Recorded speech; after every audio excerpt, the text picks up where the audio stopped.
தலைவர் பிறந்தநாள் தமிழர் நிமிர்ந்த நாளுங்கிற முழக்கத்தை வச்சு தேசிய தலைவர் மேதகு பிரபாகரன் அவர்களின் பிறந்தநாளை தமிழர் எழுச்சி நாளாக கொண்டாடுறோம்.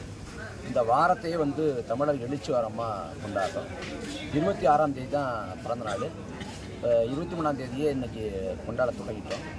இதில் இன்றைக்கி அரசு பொது மருத்துவமனையில் குருதி கொடை அளித்து அதே போல் மக்களுக்கு உணவு கொடை அளித்து இந்த நாளை ஒரு எழுச்சிமிக்க நாளாக கொண்டாடுறோம். இந்த வாரத்தையே அதில் சாதி கடந்து மதம் கடந்து தமிழர் ஓர்மைக்கு இந்த நாளில் உழைக்கணும். தமிழருக்குன்னு ஒரு தேசம் படைக்க, தமிழருக்குன்னு தமிழ்நாட்டில் ஒரு அரசமைக்க, நல்ல ஆட்சி நிறுவ இந்த நாளில் சூளுரைச்சு நாங்கள் எங்களோட பணிகளை தொடங்குறோம். தமிழ்நாட்டில் எல்லா பிரதான கட்சிகள் பூராமே கூட்டணியை எதிர்த்து நோக்கி இருக்குன்னா நாம் தமிழர் கட்சி மட்டும்தான் தனித்து போட்டிடுது. அதோட நோக்கம் என்ன? 2010 மே 18 நாம் தமிழர் கட்சி தொடங்கப்பட்ட மாநாட்டு மேலே அறிவித்தது தான். தேசிய கட்சிகளோடு திராவிட கட்சியோடு கூட்டு இல்லை, தேர்தல் உடன்பாடு இல்லை, உறவு இல்லை அப்படின்னு. நாம் தமிழர் கட்சி ஒரு தத்துவத்தை வைக்குது, ஒரு கோட்பாடு, ஒரு செயல் திட்டம், ஒரு தொலைநோக்கு பார்வையோடு கூடிய ஒரு ஆட்சியின் செயல்பாட்டு வரைய வைக்கிறோம். இதை ஏற்றுக்கொண்டு நாம் தமிழர் கட்சியின் தலைமை ஏற்றுக்கொண்டு ஒரு நல்ல ஆற்றல், ஒரு புதிய ஆற்றல் வருது அப்படின்னா அதை ஏற்பது குறித்து நம்ம ஆலோசிக்கலாம். நாம் யார் தலைமை ஏற்றுக்கொள்றதுக்கு வாய்ப்பு இல்லை. அதனால் தனிச்சு போட்டிங்கிறது நாங்கள் திட்டவட்டமாக எடுத்த முடிவு. இப்போ 4 முனை போட்டிங்கிற சூழல் இருக்குது. இது 3 முனை போட்டியாக சுருங்குமா இல்லை 5 முனை போட்டியாக மாறுமா அப்படிங்கிறது இன்னும் 1-2 மாதங்களில் தெரியும். ஆனால் யார் எப்படி போனாலும் சரி, நாங்கள் தனிச்சு போட்டி. மற்றவங்க இந்த அணியே நிறைவு செய்யலை. இப்போ அதிமுக அணி நிறைவு செய்யலை. திமுக கூட்டணிக்குள்ள யாரும் வருவாங்களா, இல்லை யார் வெளியேறுவாங்களாங்கிற பிரதிவாதங்கள் போயிட்டுருக்கு. நாம் தமிழர் கட்சியை பொறுத்த வரைக்கும் நாங்கள் தனிச்சு போட்டின்னு முடிவு பண்ணி ஏறக்குறைய 150 இடங்களுக்கு மேலே வேட்பாளர்களை முடிவு பண்ணி களத்தில் பரப்புரை தொடங்கிட்டோம், களப்பணியை தொடங்கிட்டோம். அப்போ களத்தில் எல்லோருக்கும் முன்பாக நாங்கள் முந்தி போகிறோம் அப்படின்னு நினைக்கிறோம். நாம் தமிழர் கட்சியை நேர்மையால் யாராலையும் வீழ்த்த முடியாது. எங்கள்கிட்ட இருக்கக்கூடிய நேர்மை, உண்மை வேறு யார்ட்டையும் இல்லை. சட்டமன்ற தொகுதிக்கு 40 லட்சம் செலவு பண்ணலாம் அப்படின்னு தேர்தல் ஆணையம் உச்சவரம் முடியுது. ஆனால் இங்கே திமுகவோ அதிமுகவோ 20 கோடி 30 கோடி பல கோடிகளை கொட்டி இறக்கி தான் எங்களை கடந்த காலங்களில் வீழ்த்தினாங்க. இந்த முறை அந்த கோடிகளை எங்களோட கொள்கை கோட்பாடுகளால் நாங்கள் முறியடிப்போம்.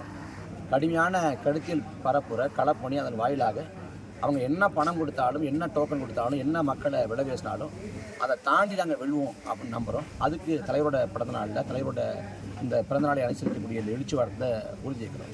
2026 விஜய் தேர்தல் இருக்காரு, அதை பற்றி உங்களோட கருத்து? பரிதாபமாக இருக்குது.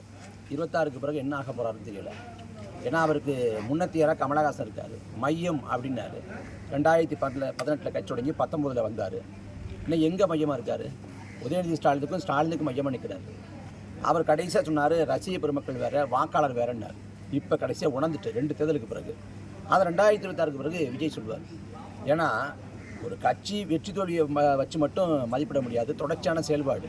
ஏன்னா இங்கே தோல்விங்கிற ஒன்றுக்கு விதிவிலக்காக எந்த கட்சியும் இல்லை. ஆனால் இப்போ தமிழக வெற்றி கழகம் 2026 தோல்வி அடையும். அந்த தோல்விக்கு பிறகு அந்த கட்சி இருக்காது. அடுத்த சட்டமன்ற பொதுத் தேர்தல் 2031. அந்த 31 வரைக்கும் பயணப்பட்டு போவாரான்னா கேள்விக்குறிதான். தேர்தலுக்கு 6 மாதம் தான் இருக்குது. இப்போவே நான் சனிக்கிழமை தான் வருவேன், வாரத்தில் ஒரு நாள் தான் வருவேங்கிறாரு. அப்போ தேர்தல் முடிஞ்சுன்னா அடுத்த 3 ஆண்டுக்கு பொதுத் தேர்தலே கிடையாது. 29 தான் பார்லிமெண்ட் பொதுத் தேர்தல். அப்போ அந்த 3 ஆண்டு வரமாட்டார், கட்சி முடிஞ்சிடும். அதனால் அது திரைக்க வச்சு முதலீடாக போட்டு வர்ற வரைக்கும் லாபம் பார்ப்போம் அப்படின்னு நினச்சிட்டு வர்றாரு. இங்கே யார் வந்தாலும் கூட்டம் கூடும். ஆட்டுக்கார அலமேடு அப்படின்னு திரைப்படம் வந்துச்சு. இந்த படத்தை நடித்த ஆட்டை கூட்டு போனப்போ எல்லா இடமும் கூட்டம் வந்துச்சு, இந்த கற்பமலம் உட்பட ஆட்டை பார்க்க. அதே போல் விஜய்க்கு கூட்டம் வரும். கூட்டமெல்லாம் வாக்காக மாறாது. அதை விஜய் 2026 தேர்தலுக்கு பிறகு உணர்வார். மற்றபடி அவருக்கு எங்களோட ஆழ்ந்த அடுதாமங்கள் தெரிவிக்கும்.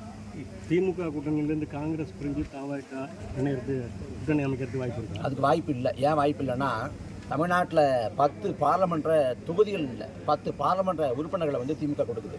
அதே போல் 25 சட்டமன்ற இடங்களை கொடுத்து ஏறக்குறைய 10 இடங்களுக்கு மேலே அவங்க வென்றுட்டாங்க. 19 நினைக்கிறேன் வென்றுட்டாங்க. இன்றைக்கி தாவேக்காவோட போகிறது போல் ஒரு போக்கு காட்டுறது கூட்டணி பேரத்தை அதிகப்படுத்ததான். அதுவும் பீகார் தேர்தலுக்கு பிறகு, பீகாரில் தோற்று போன பிறகு அதையும் விட்டுட்டாங்க. இப்போ கடைசி நடந்த நிகழ்ச்சியில் திமுகவோட தான் கூட்டணி, கொள்கை கூட்டணி அப்படின்னு வழக்கம் போல் அவங்க கவி பாடி ஒன்று செஞ்சுட்டாங்க.